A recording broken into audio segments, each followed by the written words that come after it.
Hello, कैसे हैं आप लोग? आज हम सीखेंगे कि हम एन फैक्टर को कैसे कैलकुलेट करते हैं। और एन फैक्टर निकालने के लिए मेरे लिए सबसे इम्पोर्टेंट है कि ऑक्सीडेशन स्टेट को मैं कैसे निकालूंगा, जो मैं इससे पहले वाली वीडियो में बहुत अच्छे से बता चुका हूँ, बहुत डिटेल में बता चुका हूँ। तो सबसे पहले वो वीडियो देख लेना, आई बटन पर क्लिक करना, आपको मिल जाएगी वीडियो, ठीक है। तो एन फैक्टर क्यों निकालने हैं ये भी मैं आपको बता चुका हूँ। एन फैक्टर रेडोक्स रिएक्शन में बहुत ज़रूरी है। इससे मैं एक इक्विवेलेंट नाम की चीज़ निकालूंगा जैसे मोल्स होते थे, और वहाँ से मेरे लिए बहुत आसान हो जाएगा सब कुछ सोल्व करना। तो एन फैक्टर इस चैप्टर की जान है। और एन फैक्टर कह लो चाहे ऑक्सीडेशन स्टेट कह लो, कि ये दोनों के बगैर कोई क्वेश्चन नहीं हो सकता। तो सबसे पहले ऑक्सीडेशन स्टेट सीख कर आएंगे और उसके बाद इस एन फैक्टर की वीडियो देखेंगे। देखो, अलग अलग टाइप की रिएक्शन में ना हम अलग अलग तरीके से एन फैक्टर निकालते हैं, ठीक है। अब देखो, मैं सीधा विदाउट डेफिनेशन के जाता हूँ, ठीक है। बस डेफिनेशन मेरा इतना कहती है, देखो बहुत आसान सी बात है कि आपके पास एन फैक्टर क्या होता है। एक मोल मेरे पास कोई भी सब्सटेंस है, वहाँ पर कितने इलेक्ट्रॉन का ट्रांसफ़र हो रहा है, या तो कितने हाइड्रोजन का ट्रांसफ़र हो रहा है, या कितने ओ एच माइनस का क्या हो रहा है, एक्सचेंज हो रहा है। बस दैट इट इज़, यही है बस कि एन फैक्टर क्या होता है। देखो अब क्या है, मेरे पास एक एसिड है, ठीक है। अब एसिड में मैं कैसे बता सकता हूँ कि भाई एन फैक्टर क्या होगा। अब इस रिएक्शन को बहुत ध्यान से देखो। मैंने क्या कहा आपको, मेरे पास जितने भी H प्लस आयन रिप्लेस होंगे, मेरे एसिड में मुझे सिर्फ इतना चेक करना है कितने H प्लस रिप्लेस हो रहे हैं। कितने H प्लस रिप्लेस हो रहे हैं, देखो यहाँ Cl के साथ कितने H थे, एक। यहाँ पर कितना है, एक भी नहीं है। तो कितने H रिप्लेस हुए बेटे, एक। तो इसका एन फैक्टर कितना हो जाएगा, 1। नेक्स्ट पर आओ, इधर SO4 के साथ कितने हाइड्रोजन है, 2। इधर SO4 के साथ कितना हाइड्रोजन है, एक। कितना रिप्लेस हुआ, एक हाइड्रोजन रिप्लेस हो गया, तो इसका एन फैक्टर कितना हो जाएगा, 1। इधर देखो, हाइड्रोजन असल SO4 के साथ कितने हाइड्रोजन है, 2। इधर कितने SO4 के साथ, एक भी नहीं। इसका मतलब दोनों के दोनों हाइड्रोजन रिप्लेस हो गए हैं। तो इसका एन फैक्टर कितना हो जाएगा, 2 हो जाएगा। अगली रिएक्शन में देखो, कितने H रिप्लेस हुए। यहाँ पर PO4 के साथ कितने H थे, 3। और यहाँ पर कितने हैं, 2। तो एक रिप्लेस हो गया, तो एन फैक्टर कितना हो जाएगा, 1। यहाँ PO4 के साथ कितने H है, 3। इधर कितना है, एक। तो कितने रिप्लेस हो गए, 2। तो एन फैक्टर कितना हो जाएगा, 2। इधर PO4 के साथ कितने हैं, 3। यहाँ पर देखो कितने रह गए, एक भी नहीं। तो तीनों के तीनों रिप्लेस हो गए, तो एन फैक्टर क्या हो गया, 3 हो गया। अब जैसे देखो, ये H3PO4 एसिड है, तो बच्चों को देखकर लगता है, देखो H3PO4 है, तो ऑब्वियस सी बात है इसका जो मैक्सिमम एन फैक्टर हो सकता है ना, वो 3 होगा, है ना। ये 3 हाइड्रोजन रिप्लेस कर सकता है। H2SO4 देख के लगता है कितने रिप्लेस करेगा, 2 रिप्लेस कर सकता है। HCl कितने करेगा, एक करेगा। तो हाइड्रोजन देख के जज कर लेते हैं कि मेरा एन फैक्टर क्या होगा। ये बहुत ही गलत तरीका होगा। देखो आपको एक मैं एग्जांपल देना चाहता हूँ। देखो मेरे पास एक ये कुछ कंपाउंड्स हैं, इनको ध्यान रखना है आप लोगों को। H3PO4 देख के बच्चों को लगता है ओ 3H, तो 3H रिप्लेस कर सकता है। और 3H रिप्लेस करने का मतलब समझते हो, एन फैक्टर कितना हो जाएगा, 3। बट इन एक्चुअल यहाँ पर क्या होता है, हाँ देखो यहाँ पर के तीनों H, मेरे पास जो भी H ऑक्सीजन से जुड़े हुए हैं, ठीक है, मैं स्ट्रक्चर बना के लाया हूँ। ये जो भी मेरे साथ हाइड्रोजन ऑक्सीजन के साथ जुड़े हुए हैं, ये टूट जाएंगे, ये यहाँ से निकल जाएगा H प्लस की फॉर्म में। और ऑक्सीजन पे क्या चार्ज आ जाएगा, नेगेटिव चार्ज आ जाएगा। और ऑक्सीजन इलेक्ट्रोनेगेटिव एलिमेंट होता है, तो ये नेगेटिव चार्ज को क्या कर लेता है, स्टेबल कर लेता है अपने ऊपर, ठीक है। ऐसे ये हाइड्रोजन भी रिमूव हो जाएगा, ये हाइड्रोजन भी रिमूव हो जाएगा, ठीक है। जब ये तीनों हाइड्रोजन रिमूव हो जाएंगे, तो यहाँ से 3 हाइड्रोजन रिप्लेस हो सकते हैं। तो इसका एन मैक्सिमम जो एन फैक्टर हो सकता है वो कितना हो सकता है, 3 हो सकता है। और इस एसिड का नाम क्या, फॉस्फोरिक एसिड है। लेकिन फॉस्फोरस एसिड में भी देखो 3 हाइड्रोजन है, बच्चे सोचते हैं 3 ही इसका एन फैक्टर होगा, बट ऐसा नहीं होता।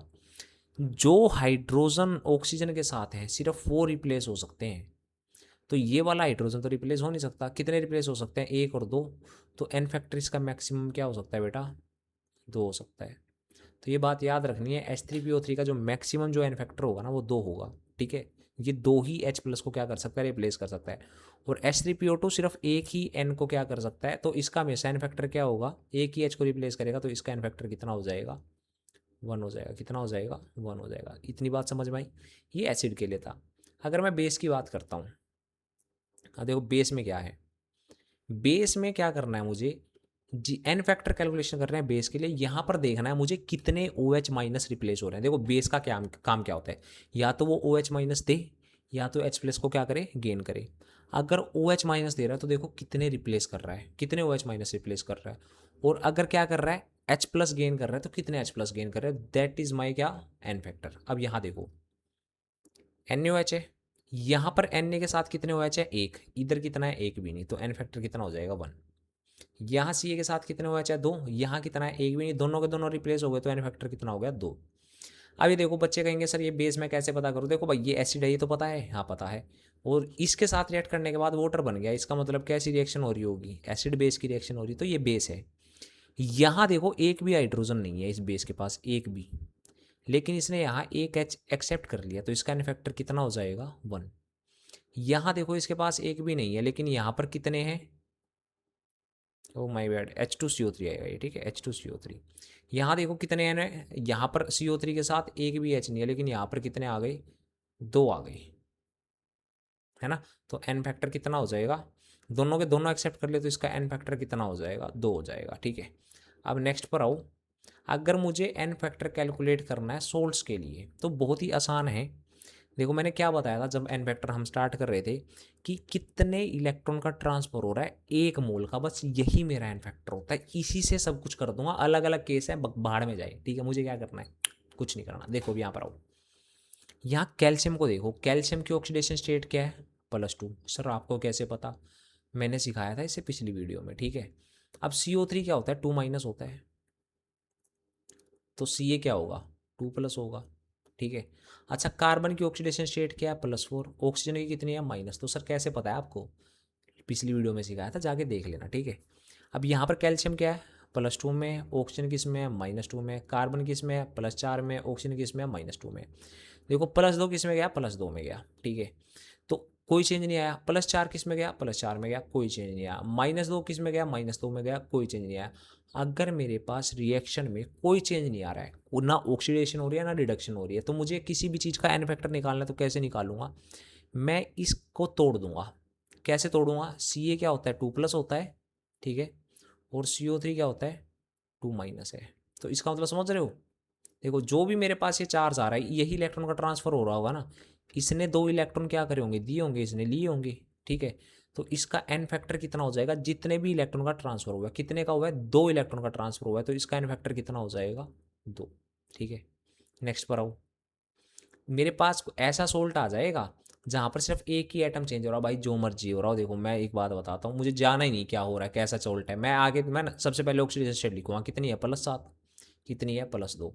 देखो एसिडिक मीडियम में MnO4 KMnO4 हमेशा किस में जाता है, Mn2+ में, ये आपको याद करना है। न्यूट्रल मीडियम में Mn4+ में, और बेसिक मीडियम में किस में जाता है, Mn6+ में, ठीक है। और जो मेरे पास डाइक्रोमेट है, ये हमेशा किस में कन्वर्ट होता है, Cr3+ में, ओनली इन एसिडिक मीडियम, इसमें कोई बेस नहीं होता, कोई न्यूट्रल मीडियम नहीं होता। ये चारों चीज़ें आपको याद होनी चाहिए, टिप्स पे होनी चाहिए, तभी आप कुछ मतलब आप काफ़ी रिएक्शन लिख पाओगे, क्वेश्चन सोल्व कर पाओगे आगे के, ठीक है।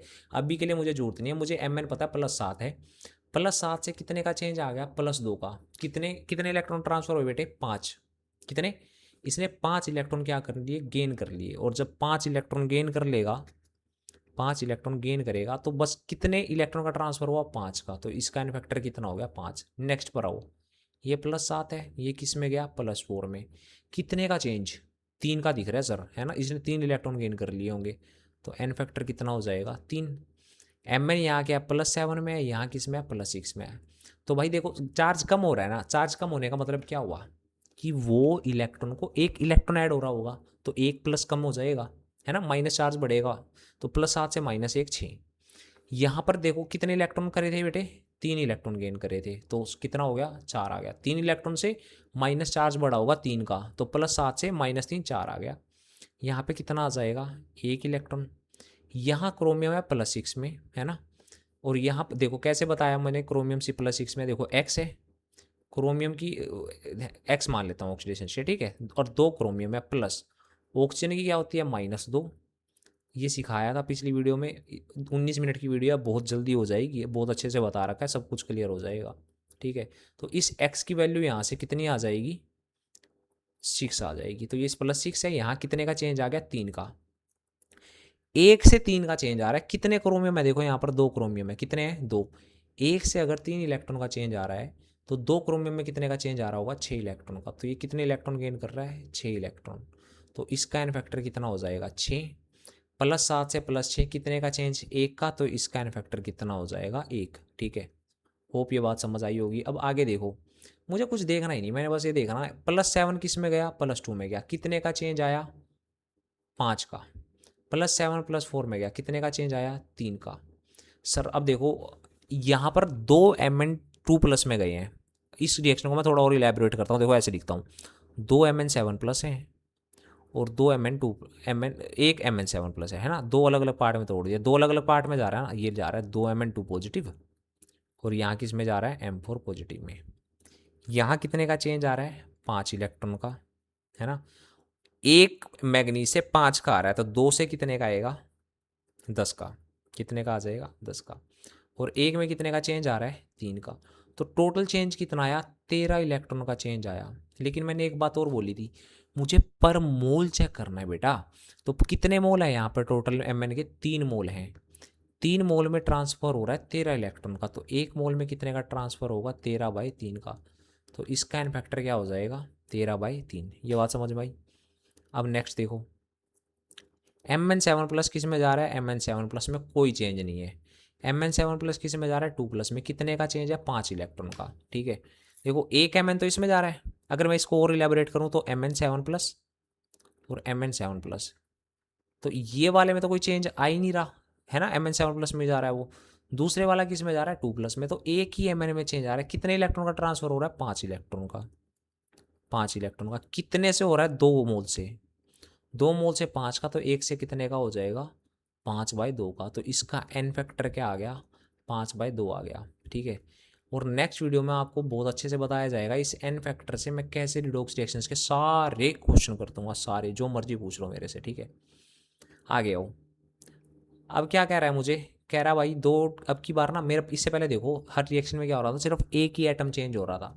अब की बार मेरे पास 2 एटम चेंज होंगे, 1 हो, 2 हो, 3 हो, 15 हो, मुझे कुछ नहीं करना भाई, मुझे सिर्फ इतना देखना है कितने इलेक्ट्रॉन का ट्रांसफर हो रहा है एक मोल के अंदर। ठीक है, एफ देखो यहाँ पर कौन सी ऑक्सीडेशन स्टेट है, +2। कैसे पता चला, मैंने आपको आयंस लिखवाए थे और वहाँ पर ये बताया था जो C2O4 होता है ना वो 2 नेगेटिव होता है।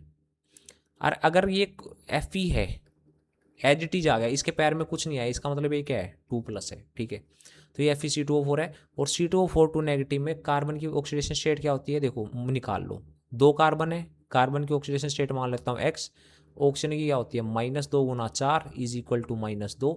इसे सोल्व करोगे, सोल्व कर कर आ जाएगा +3। पिछली वीडियो में बहुत अच्छे से बताया है, तो ये +3 हो गया।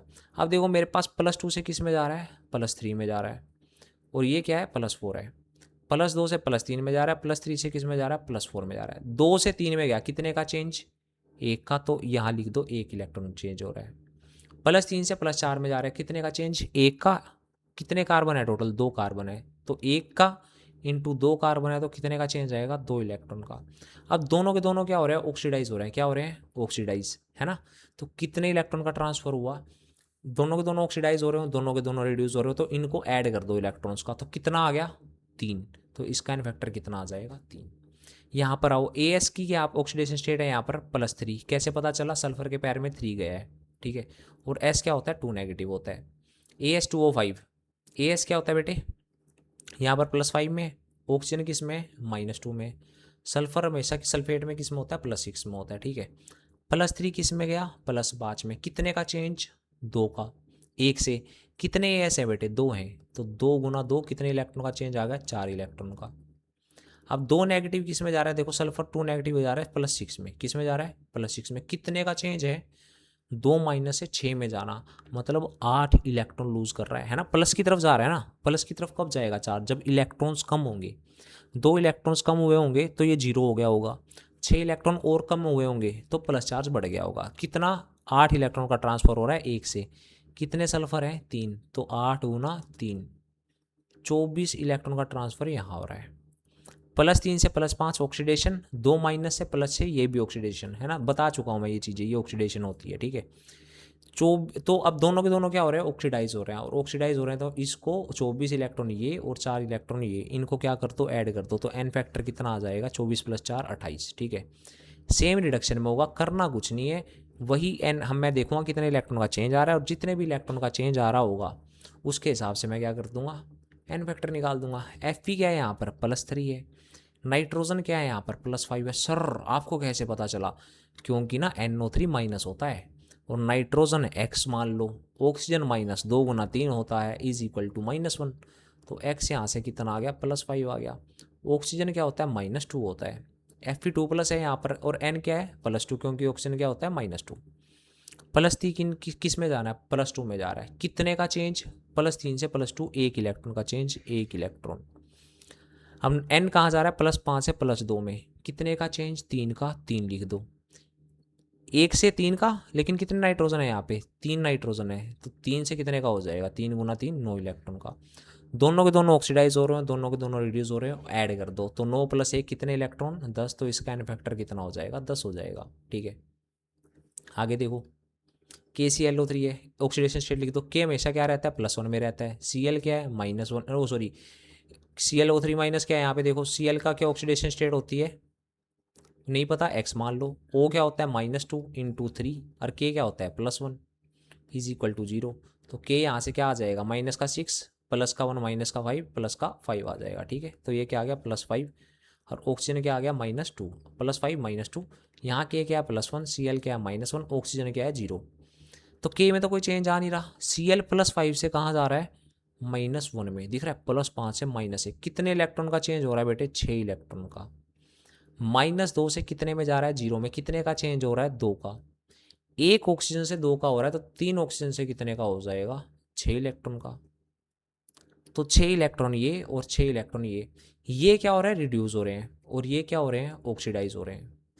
तो अगर गेन एक दे रहा है और एक क्या कर रहा है, ले रहा है, अगर गेन और लूज जो है अगर वो बराबर है, तो वही मेरा एन फैक्टर होगा, जितना भी मेरा इलेक्ट्रॉन का ट्रांसफर हो रहा है। ठीक है, अब तक क्या हो रहा था, कितने का ट्रांसफर हो रहा है उनको ऐड कर दे रहे थे, क्यों, क्योंकि एक ऑक्सीडाइज हो रहा था, दूसरा भी ऑक्सीडाइज हो रहा था। अब की बार क्या हो रहा है, एक दे रहा है 6 इलेक्ट्रॉन और दूसरा ले रहा है, तो वही इलेक्ट्रॉन्स का लेन देन चल रहा है ना, कुछ नया नहीं आया। तो कितने का चेंज आया, 6 इलेक्ट्रॉन का। तो एन फैक्टर क्या हो जाएगा, 6। कब, जब एक ऑक्सीडाइज हो रहा हो, एक रिड्यूस हो रहा हो। अगर यही दोनों के दोनों ऑक्सीडाइज हो रहे होते तो मैं इनको ऐड कर देता। ठीक है, नेक्स्ट पर आओ।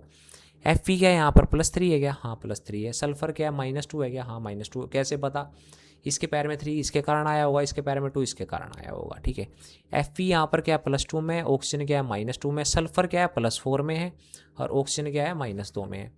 तो देखो Fe +3 से किस में गया, +2 में, कितने का चेंज, एक का है ना, +3 से +2, एक का।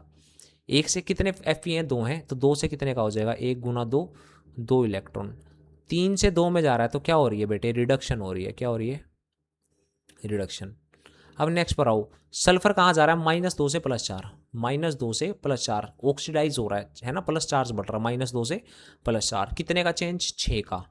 एक से कितने सल्फर है, 3, 6 का चेंज हो रहा है एक से, तो 3 से कितने का चेंज होगा, 18 इलेक्ट्रॉन का। 18 इलेक्ट्रॉन क्या हो रहे हैं, ऑक्सीडाइज हो रहे हैं। यहाँ पे क्या हुआ, जब ये ऑक्सीडाइज हुआ S3 इसमें गया, तो ऑक्सीडाइज हुआ, इस दौरान कितने इलेक्ट्रॉन, 18 इलेक्ट्रॉन, और इस दौरान कितने, 2। तो अब ये सेम नहीं है, तो ऐसे में अगर एन फैक्टर निकालना है, इसको क्या करना पड़ता है, माइनस करना पड़ता है। क्या करना पड़ता है, माइनस, जब एक ऑक्सीडाइज हो रहा हो और एक क्या हो रहा हो, रिड्यूस हो रहा हो।